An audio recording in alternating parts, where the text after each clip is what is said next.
فرزند زہرا یہ حالات برے ہیں۔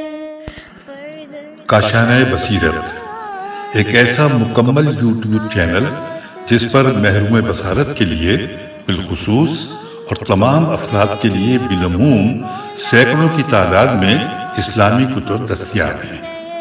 لہذا گزارش ہے کہ آپ اپنی ذمہ داری نبھاتے ہوئے کاشانہ بصیرت کو سبسکرائب کرنے کے ساتھ ساتھ بیل آئیکن کو پریس کیجئے تاکہ آپ علم کے حصول کے ساتھ ساتھ مذہب اہل بیت کی اشاعت میں بھی اہم کردار ادا کرتے رہیں۔ کاشانہ بصیرت۔ فرزند زہرا یہ حالات برے ہیں۔ بسم اللہ الرحمن الرحیم۔ تمام سامعین کو میرا سلام پہنچے۔ ہم اور آپ مل کر پڑھ رہے ہیں تفسیر الکوثر کی جلد 4 کاشانہ بصیرت کے یوٹیوب چینل کی وساطت سے۔ وَيَا قَوْمِ هَٰذِهِ نَاقَةُ اللَّهِ لَكُمْ آيَةٌ فَذَرُوهَا تَأْكُلْ فِي أَرْضِ اللَّهِ وَلَا تَمَسُّوهَا بِسُوءٍ فَيَأْخُذَكُمْ عَذَابٌ قَرِيبٌ۔ اور اے میری قوم، یہ اللہ کی اونٹنی تمہارے لیے ایک نشانی ہے، لہٰذا اسے آزاد چھوڑ دو کہ اللہ کی زمین میں چرتی رہے اور اسے تکلیف نہ پہنچانا، ورنہ تمہیں ایک فوری عذاب گرفت میں لے گا۔ تفسیر آیات۔ اس آیت کی تشریح سورہ اعراف آیت نمبر 73 میں ملاحظہ فرمائیں۔ فَعَقَرُوهَا فَقَالَ تَمَتَّعُوا فِي دَارِكُمْ 3 أَيَّامٍ ذَلِكَ وَعْدٌ غَيْرُ مَكْذُوبٍ۔ فَلَمَّا جَاءَ أَمْرُنَا نَجَّيْنَا صَالِحًا وَالَّذِينَ آمَنُوا مَعَهُ بِرَحْمَةٍ مِنَّا وَمِنْ خِزْيِ يَوْمِئِذٍ إِنَّ رَبَّكَ هُوَ الْقَوِيُّ الْعَزِيزُ۔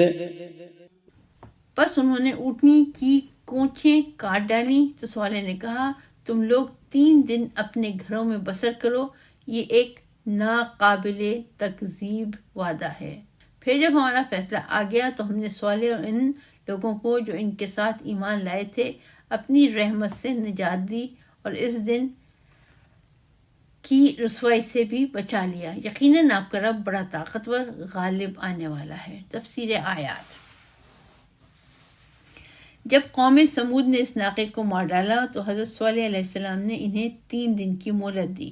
یہ مہلت اس لیے دی گئی تھی کہ کوئی رائے راست پر آنا چاہے تو آ سکے۔ اس کا حوالہ جو فٹ نوٹ میں دیا گیا ہے وہ ہے الکافی۔ نیز ممکن ہے کہ 3 دن کی مہلت سے یہ تشخیص مل جائے کہ یہ وہی عذاب ہے جس کی دھمکی صالح علیہ السلام نے دی تھی، ورنہ اسے اتفاقیہ بھی قرار دے سکتے تھے۔ اللہ نے حضرت صالح علیہ السلام اور مومنین کو عذاب سے بچایا اور رسوائی سے بھی بچایا۔ سمود کی ہلاکت کے بعد حضرت صالح علیہ السلام اور مومنوں نے عزت و تکریم کی زندگی گزاری۔ اہم نکات۔ ایک ہی نکتہ ہے، اللہ ایمان والوں کو کبھی رسوا نہیں کرتا۔ اللہ ایمان والوں کو کبھی رسوا نہیں کرتا۔ ومن خزی یومئذ۔ وَأَخَذَ الَّذِينَ ظَلَمُوا الصَّيْحَةُ فَأَصْبَحُوا فِي دِيَارِهِمْ جَاثِمِينَ كَأَن لَّمْ يَغْنَوْا فِيهَا أَلَا إِنَّ ثَمُودَ كَفَرُوا رَبَّهُمْ أَلَا بُعْدًا لِثَمُودَ۔ اور جنہوں نے ظلم کیا تھا انہیں ایک ہولناک چنگھاڑ نے اپنی لپیٹ میں لے لیا اور وہ اپنے گھروں میں اوندے پڑے رہ گئے، گویا وہ ان گھروں میں کبھی بسے ہی نہ تھے۔ واضح رہے سمود نے اپنے پروردگار سے کفر کیا۔ آگاہ رہو، سمود کی قوم کے لیے رحمت حق سے دوری ہے۔ تفسیر آیات۔ سورہ اعراف آیت نمبر 78 میں اس واقعے کا ذکر ہو چکا ہے، اس فرق کے ساتھ کہ وہاں رجفتو زلزلے کا لفظ آیا ہے اور یہاں صیحتو ہولناک آواز وارد ہوا ہے۔ ان دونوں میں کوئی منافات نہیں ہے کیونکہ زلزلے کے ساتھ ہولناک گڑ گڑاہٹ عموماً ہوا کرتی ہے۔ قصہ ہود علیہ السلام میں ایسی ہی آیت کی تشریح گزر چکی ہے۔ واضح رہے کہ حضرت صالح علیہ السلام کی اونٹنی کو ایک آدمی نے مارا تھا۔ عذاب سب پر اس لیے آیا کہ سب اس بات پر راضی تھے۔ اسلامی تعلیمات میں جرم و نیکی پر راضی ہونا اس میں شریک ہونے کے برابر ہے۔ چنانچہ حضرت امام حسین علیہ السلام کی زیارت میں یہ جملہ پڑھتے ہیں وَلَعَنَ اللَّهُ أُمَّةً سَمِعَتْ بِذَلِكَ فَرَضِيَتْ، اس قوم پر بھی لعنت ہو جو اس ناحق قتل کی خبر سن کر اس پر خوش ہوئی۔ اس کا حوالہ دیا گیا ہے التہذیب 113:1 زیارت الاربعین۔ اہم نکات: قوم سمود کا ظلم ان کی ہلاکت اور نابودی کا سبب بنا۔ وَأَخَذَ الَّذِينَ ظَلَمُوا، وَلَقَدْ جَاءَتْ رُسُلُنَا إِبْرَاهِيمَ بِالْبُشْرَى قَالُوا سَلَامًا قَالَ سَلَامٌ فَمَا لَبِثَ أَن جَاءَ بِعِجْلٍ حَنِيظٍ فَلَمَّا رَأَىٰ أَيْدِيَهُمْ لَا تَصِلُ إِلَيْهِ نَكِرَهُمْ وَأَوْجَسَ مِنْهُمْ خِيفَةً قالوا لا تخف إنا أرسلنا إلى قوم لوط۔ اور جب ہمارے فرشتے بشارت لے کر ابراہیم کے پاس پہنچے تو کہنے لگے سلام۔ ابراہیم نے جواباً کہا سلام۔ ابھی دیر نہ گزری تھی کہ ابراہیم ایک بھنا ہوا بچڑا لے آئے۔ جب ابراہیم نے دیکھا ان کے ہاتھ اس کھانے تک نہیں پہنچتے تو انہیں اجنبی خیال کیا اور ان سے خوف محسوس کیا۔ فرشتوں نے کہا خوف نہ کیجیے، ہم تو قوم لوط کی طرف بھیجے گئے ہیں۔ کلمات، تشریح کلمات، یہ ہیڈنگ ہے۔ حنیزن، پرنتھیسس میں لکھا ہوا ہے ہا نون زال، پرنتھیسس بند ہو جاتے ہیں اور آگے لکھا ہے بھنا ہوا۔ تفسیر آیات۔ حضرت نوح علیہ السلام کے بعد آنے والے سلسلہ انبیاء علیہ السلام کا ذکر ہے۔ ہود و صالح علیہ السلام کے بعد حضرت لوط علیہ السلام کا ذکر کرتے ہوئے حضرت ابراہیم علیہ السلام کے ایک اہم واقعے کا بھی ذکر آیا ہے۔ دونوں انبیاء کے معاصر ہونے کی وجہ سے واقعات کا بھی ایک دوسرے کے ساتھ ربط ہے۔ نمبر 1، وَلَقَدْ جاءت رسولنا، اللہ تعالیٰ کی طرف سے چند ایک فرشتے زمین کی طرف نازل ہوتے ہیں اور ان کو زمین پر بسنے والی 2 قوموں کے ساتھ کام تھا۔ ایک خاندان ابراہیم علیہ السلام کے ساتھ جن کو بہت بڑی بشارت دینی ہے، اور دوسرا قوم لوط کے ساتھ جسے صفائے ہستی سے مٹانا ہے۔ نمبر 2، قالوا سلامن، یہ فرشتے بشری شکل میں حضرت ابراہیم علیہ السلام کی خدمت میں حاضر ہوئے اور سلام کیا۔ اس سے معلوم ہوتا ہے کہ کسی کے ہاں داخل ہوتے ہوئے سلام کرنا نہ صرف تمام ادیان میں رائج ایک سنت ہے بلکہ آسمانی فرشتوں کی ثقافت کا بھی حصہ ہے، اور اہل بہشت کے درمیان بھی ایک دوسرے کو سلام کرنے کا رواج عام ہے۔ الا قیلا سلاما سلاما، اس کا حوالہ ہے سورہ واقعہ آیت نمبر 26۔ ہاں، سلام سلام کہنا ہوگا۔ نمبر 3، فما لبثوا ان جاء، فما لبثا ان جاء، ان فرشتوں کو عام مہمان سمجھ کر حضرت ابراہیم علیہ السلام نے ان کی پذیرائی کا اہتمام کیا اور ایک بھنا ہوا بچڑا تیار کر کے ان کی خدمت میں پیش کیا۔ حضرت ابراہیم علیہ السلام عراق سے ہجرت کر کے کنعان کے سرزب صحراؤں میں رہائش پذیر تھے، جہاں افزائشی حیوانات کے لیے ماحول سازگار تھا۔ یہ بات قابل توجہ ہے کہ اس زمانے میں بھنا ہوا گوشت کھانا رائج تھا، اور چند مہمانوں کے لیے ایک بچڑے کو تیار کرنا۔ جہاں حضرت ابراہیم علیہ السلام کی طرف سے ضیافت کی فیاضی کا پتہ ملتا ہے، وہاں اس زمانے کی سطح زندگی کا بھی کچھ اندازہ ہوتا ہے۔ نمبر 4، فَلَمَّا رَأَىٰ أَيْدِيَهُمْ لَا تَصِلُ فَلَمَّا رَأَىٰ أَيْدِيَهُمْ لَا تَصِلُ، جب دیکھا یہ مہمان کھانے کی طرف ہاتھ نہیں بڑھا رہے ہیں تو حضرت ابراہیم علیہ السلام ان سے متوحش ہوئے اور ان کو اجنبی خیال کرتے ہوئے خوف محسوس کیا۔ یہ خوف ان کے اجنبی محسوس ہونے کے بعد دل میں آیا ہے۔ ایسا نہ تھا کہ کھانا نہ کھانے سے حضرت ابراہیم سمجھ گئے کہ یہ فرشتے ہیں، اور فرشتے انسانی شکل میں غیر معمولی حالات ہی میں آیا کرتے ہیں جیسا کہ بعض اہل قلم نے خیال کیا ہے، بلکہ سیاق آیت سے یہ اندیہ ملتا ہے کہ یہ خوف اجنبی خیال کرنے پر آیا تھا۔ آگے آیت اس مسئلے میں خاموش ہے کہ اجنبی خیال کرنے پر خوف کیوں آیا۔ ممکن ہے وجہ وہی ہو جو اکثر مفسرین نے بتائی ہے کہ کھانا نہ کھانے پر یہ شبہ ہوا کہ کہیں دشمنی کے ارادے سے تو نہیں آئے، اس لیے نمک کھانا نہیں چاہتے۔ بعد میں فرشتوں کے اظہار سے معلوم ہوا کہ وہ اللہ کے فرستادہ ہیں، وہ قوم لوط پر عذاب نازل کرنے کے لیے مسئولیت کے ساتھ بھیجے گئے ہیں۔ اہم نکات۔ نمبر 1، مہمان نوازی اخلاق انبیاء ہے۔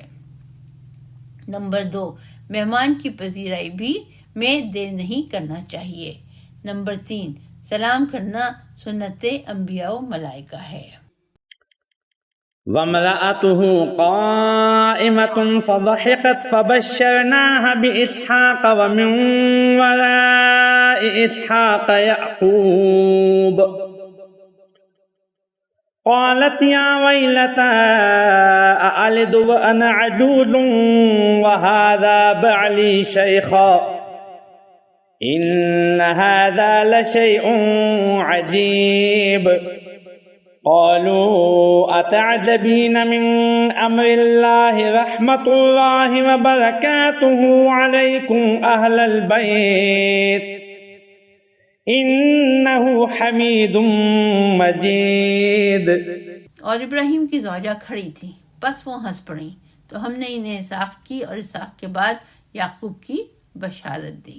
وہ بولی، ہائے میری شامت، کیا میرے ہاں بچہ ہوگا جبکہ میں بڑھیا ہوں اور یہ میرے میاں بھی بوڑھے ہیں؟ یقیناً یہ تو بڑی عجیب بات ہے۔ انہوں نے کہا، کیا تم اللہ کے فیصلے پر تعجب کرتی ہو؟ تم اہل بیت پر اللہ کی رحمت اور اس کی برکات ہیں۔ تم اہل بیت پر اللہ کی رحمت اور اس کی برکات ہیں۔ یقیناً اللہ قابل ستائش بڑی شان والا ہے۔ تشریح کلمات، یہ ہیڈنگ ہے۔ فضاحکت، ضاد ہا کاف، ہنسنے کے معنوں میں معروف ہے۔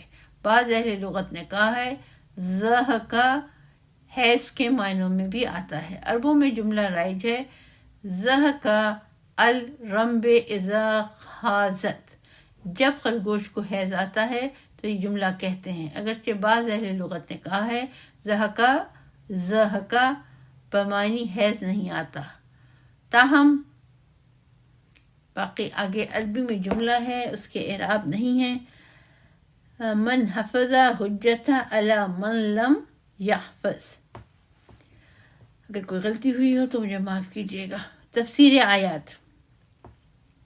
نمبر 1، وامرأته قائمة، جس وقت حضرت ابراہیم علیہ السلام اور مہمانوں میں گفتگو ہو رہی تھی اس وقت حضرت ابراہیم علیہ السلام کی زوجہ حضرت سارہ کھڑی یہ گفتگو سن رہی تھی۔ اس وقت حضرت سارہ کو عالم پیری میں ماہواری آنا شروع ہو گئی۔ اس وقت حضرت سارہ کو عالم پیری میں ماہواری آنا شروع ہو گئی۔ اس حالت کے بعد فرشتوں نے یہ بشارت سنائی کہ آپ کے ہاں بچے ہونے والے ہیں۔ فضحکت، یہ لفظ اگر زہ کا فتحہ ذات کے ساتھ پڑھا جائے، فتحہ ذواد کے ساتھ پڑھا جائے تو اس کے معنی ماہواری کے ہوں گے، اور اگر ذات کو زیر دے کر ضحک پڑھا جائے تو حسنہ کے معنوں میں ہوں گے۔ ائمہ اہل بیت علیہ السلام سے وارد حدیث کی وجہ سے ہم دوسرے معنی کو ترجیح دیتے ہیں۔ بعض کے نزدیک آیت میں تقدیم و تاخیر ہے۔ آیت اس طرح ہے وَبَشَّرْنَاهَا بِإِسْحَاقَ وَيَعْقُوبَ فَضَحِكَتْ۔ مجموع البیان کے مطابق حضرت امام محمد باقر علیہ السلام سے اس بات پر روایت بھی ہے حضرت سارہ یہ بشارت سن کر ہنس پڑی تھیں اور فرشتوں نے براہ راست خود حضرت سارہ کو خوشخبری سنائی کہ آپ کے ہاں بیٹا ہونے والا ہے جس کا نام اسحاق ہے، اور اس کے بعد پوتا بھی ہونے والا ہے جس کا نام یعقوب ہوگا۔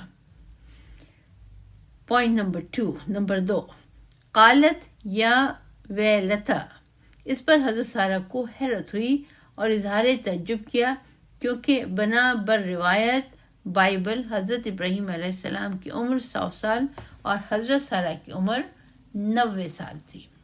نمبر 3، قالو اتعجبین من امر اللہ، فرشتوں نے سارہ کے تعجب و حیرانگی کے جواب میں کہا اللہ کے فیصلے پر تعجب کرتی ہیں، جبکہ اس گھرانے پر تو اللہ کی رحمت اور اس کی برکتیں نازل ہوتی رہی ہیں۔ مقولہ ہے کہ جب سیب کا پتہ چلتا ہے تو تعجب ختم ہو جاتا ہے۔ معاف کیجیے گا، یہاں پہ مجھ سے غلطی ہو گئی پڑھنے میں۔ مقولہ ہے کہ جب سبب کا پتہ چلتا ہے تو تعجب ختم ہو جاتا ہے۔ حضرت سارہ کو جب پتہ چلا یہ اللہ کا فیصلہ ہے اور اس گھرانے کے لیے رحمت و برکت ہے تو تعجب ختم ہو گیا۔ حضرت سارہ ان پاک خواتین میں سے ایک ہیں جو فرشتوں سے ہم کلام ہوئی ہیں۔ فرشتوں نے یہ بشارت حضرت سارہ کو اس لیے دی ہوگی کہ حضرت ابراہیم علیہ السلام کے لیے تو حضرت ہاجرہ کے بطن سے حضرت اسماعیل علیہ السلام جیسی جلیل القدر فرزند موجود تھے۔ اہم نکات، 2 نکتے ہیں۔ نمبر 1، اولاد ابراہیم علیہ السلام رحمت و برکت بن کر آئی ہے۔ نمبر 2، غیر انبیاء بھی فرشتوں سے ہم کلام ہوتے ہیں۔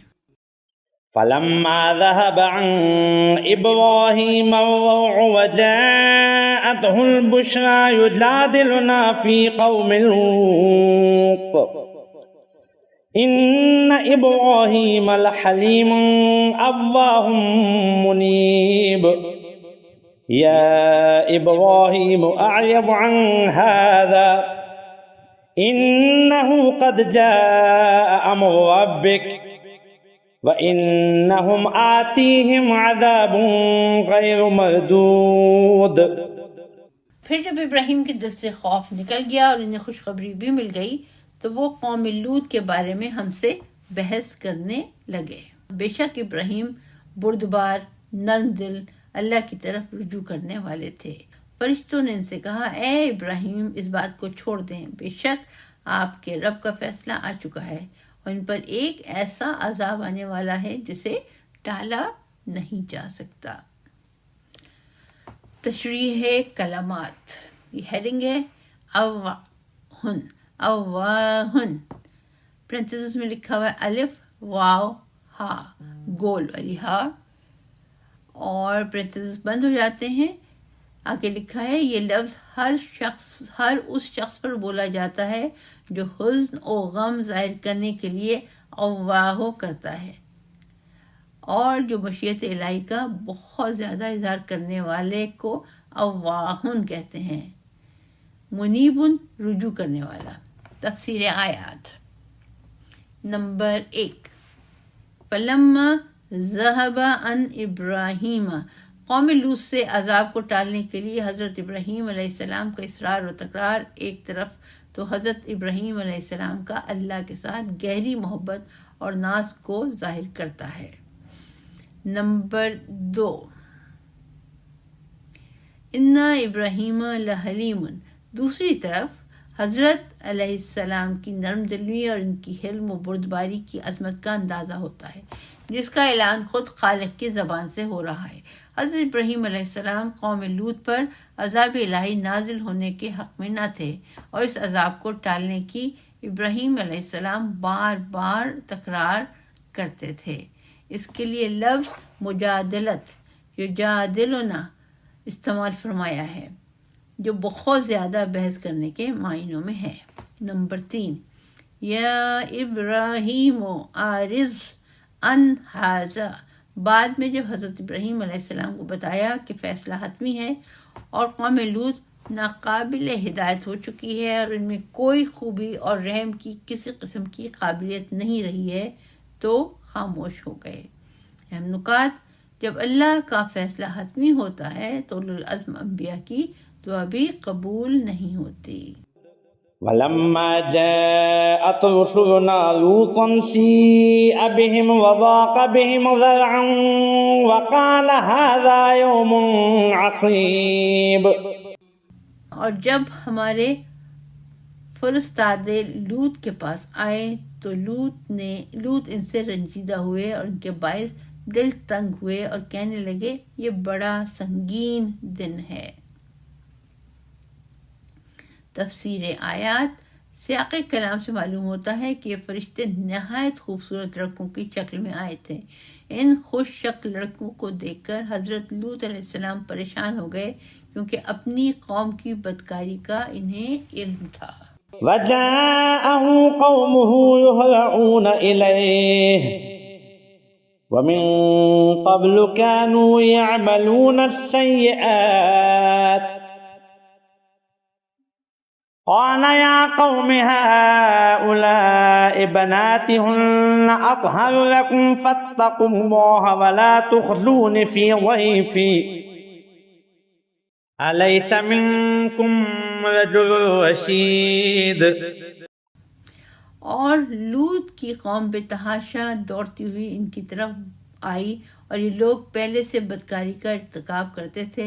لوط نے کہا، اے میری قوم، یہ میری بیٹیاں تمہارے لیے زیادہ پاکیزہ ہیں، بس تم اللہ کا خوف کرو اور ہمارے اور میرے مہمانوں کے سامنے مجھے رسوا نہ کرو۔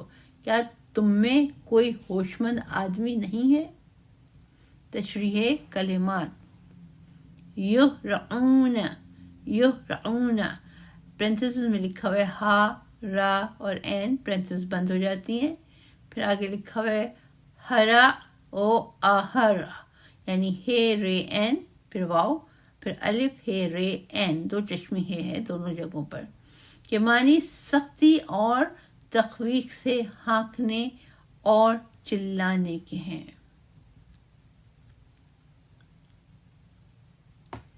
تفسیر آیات، نمبر 1، وجاءه قومه یہرعون الیہ، وجاءه قومه یہرعون الیہ۔ لوط علیہ السلام کی بدکار قوم ان خوش شکل لڑکوں کو دیکھ کر لوط علیہ السلام کے گھر کی طرف دوڑی۔ اس سے اس قوم کی بے حیائی کی انتہا کا اندازہ ہوتا ہے کہ وہ اس عمل بد کو برا ہی نہیں سمجھتے تھے۔ شاید فرشتے بھی خوبصورت لڑکوں کی شکل میں اسی غرض سے آئے ہوں کہ ان کی بے حیائی اور بدکاری ثبت ہو جائے۔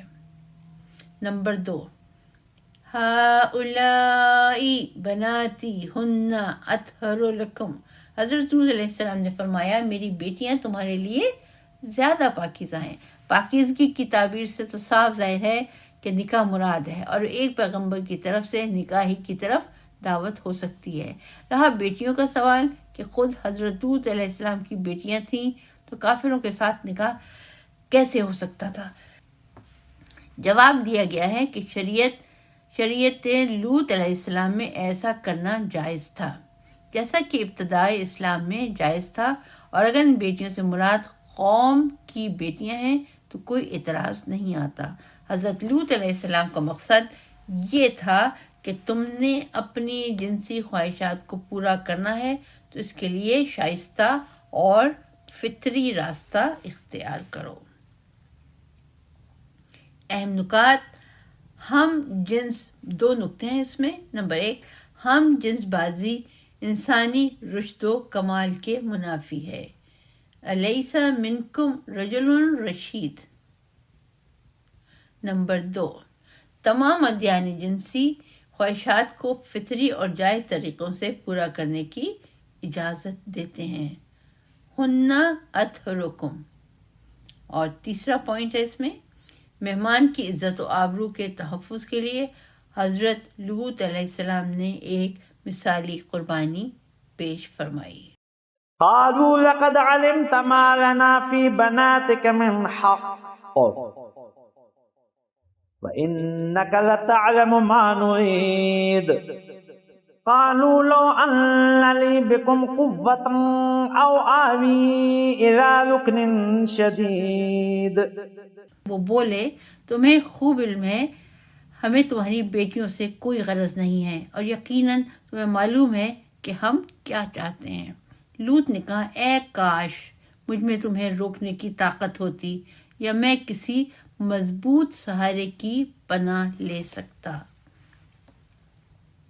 تفسیر آیات نمبر 1، قالوا لقد علمت ما لنا، وہ حضرت لوط علیہ السلام ہی کا حوالہ دیتے ہیں اور کہتے ہیں یہ مسئلہ تو خود آپ کے علم میں ہے کہ آپ کی بیٹیوں پر ہمارا کوئی حق نہیں ہے۔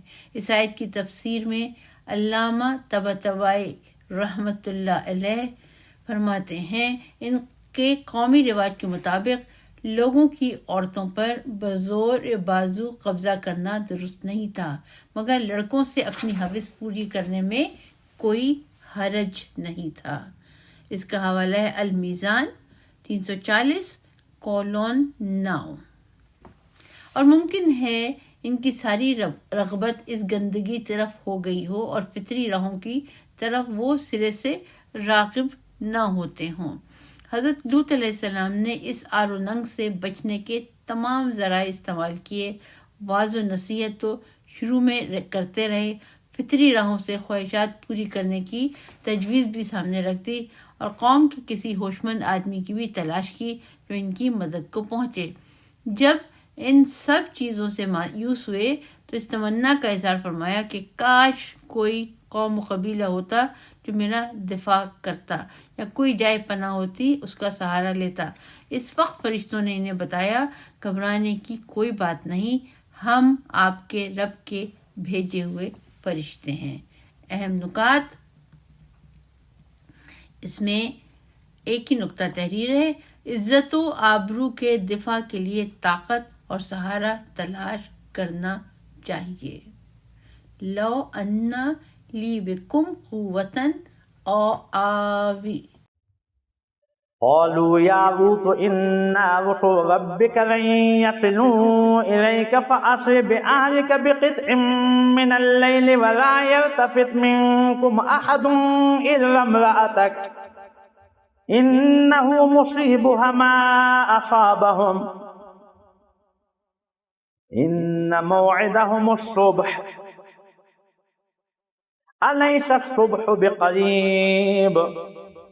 فرشتوں نے کہا اے لوط ہم آپ کے رب کے فرستادے ہیں، یہ لوگ آپ تک نہیں پہنچ سکیں گے، بس آپ رات کے کسی حصے میں اپنے گھر والوں کو لے کر نکل جائیں اور آپ میں سے کوئی شخص پیچھے مڑ کر نہ دکھے سوائے آپ کی بیوی کے، بے شک جو عذاب دوسروں پر پڑنے والا ہے وہی اس پرنسس میں لکھا ہے بیوی پر بھی پڑے گا، یقیناً ان کا وعدہ عذاب کا وقت صبح ہے، کیا صبح کا وقت قریب نہیں؟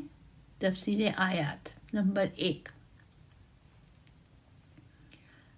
قالوا یا لوط انا رسل ربک۔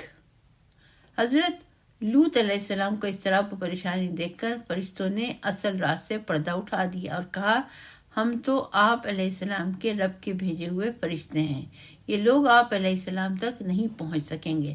چنانچہ وہ سب اندھے ہو گئے۔ سورہ قمر آیت نمبر 37 میں ان کے اندھے ہو جانے کا ذکر ہے۔ وَلَقَدْ رَاوَدُوهُ عَنْ ضَيْفِهِ وَطَمَسْنَا أَعْيُنَهُمْ، اور بتحقیق انہوں نے لوط کے مہمانوں کو قابو کرنا چاہا تو ہم نے ان کی آنکھیں مٹا دی۔ نمبر 2، فَأَسْرِ بِأَهْلِكَ بِقَطْعٍ مِّنَ اللَّيْلِ، حضرت لوط علیہ السلام کو حکم کہ خاندان کے تمام افراد کو لے کر نکل جائیں، البتہ ان کی بیوی کیونکہ خیانت کار تھی وہ بھی ہلاکت میں جائے گی۔ نمبر 3، انا موعدہم الصبح، انا موعدہم الصبح۔ ممکن ہے حضرت لوط علیہ السلام نے قوم کی بدعمالیوں اور فحش کاریوں کی بنا پر جلدی عذاب کی درخواست کی تو فرمایا گیا کہ صبح کے وقت عذاب آنے ہی والا ہے۔ اہم نکات: کردار بد ہونے کی صورت میں انبیاء کی ہمسری بھی فائدہ نہیں دیتی۔ فلما جاء أمرنا جعلنا عاليها سافلها وأمطرنا عليها حجارة من سجيل منضود مسومة عند ربك وما هي من الظالمين ببعيد۔ بس جب ہمارا حکم آ گیا تو ہم نے اس بستی کے تہ بالا کر دیا اور اس پر پختہ مٹی کے پتھروں کی لگاتار بارش برسائی جن پر آپ کے رب کے ہاں سے نشانی لگی ہوئی تھی، اور یہ عذاب ظالموں سے کوئی دور نہیں۔ تشریح کلمات: پہلا کلمہ جو تحریر ہے وہ سجیلن، سنگ گل کو کہتے ہیں، کہا جاتا ہے یہ لفظ فارسی سے معرب ہے۔ دوسرا لفظ جو تحریر ہے وہ ہے منضودن، نون زاد دال پرنتھیسس میں لکھا ہوا ہے، کسی چیز کو، یہ جو حروف ہیں یہ پرنتھیسس میں نون زاد دال، کسی چیز کو تہ بتہ رکھے جانے کے معنوں میں ہے۔ تفسیر آیات: فلما جاء امرنا، ممکن ہے یہ عذاب آتش فشانی کے دھماکے کے ساتھ آیا ہو جس میں زلزلہ بھی ہوتا ہے، زمین کو الٹ کر تہو بالا بھی کر دیا جاتا ہے، اور آتش فشانی کی وجہ سے اوپر سے پتھروں کی بارش بھی ہو سکتی ہے۔ نمبر 2، مسومتن عند ربک، اور ہر پتھر پر نشانی کی کیا تفصیل ہے؟ آیت اس سلسلے میں خاموش ہے اور ظن و تخمین کی یہاں کوئی گنجائش نہیں ہے۔ کہتے ہیں آج تک بحر لوط کے جنوب اور مشرق کے علاقے میں اس انفجار کے آثار ہر طرف نمایاں ہیں۔ نمبر 3، الظالمین میں الف لام اس نوعیت کی زیادتی کی طرف اشارہ ہو سکتا ہے۔ اہم نکات: اس نوعیت کے جرائم پر اس قسم کا عذاب بعید نہیں۔ وما هي من الظالمین ببعید۔ یہاں پہ ہم اس ریکارڈنگ کا اختتام کرتے ہیں اور انشاءاللہ تعالی اگلی ریکارڈنگ میں پھر حاضر ہوں گی انشاءاللہ۔ تب تک کے لیے اجازت۔ اللہ نگہبان۔ پروردگار عالم ہماری اس چھوٹی سی کوشش کو قبول کرے، اور جس منزل پہ کسی مقام پہ ہم سے کوئی غلطی ہوئی ہو تو پالنے والے اس کو تو معاف فرمانا، تو ارحم الراحمین ہے۔ بہت شکریہ۔ اللہ حافظ۔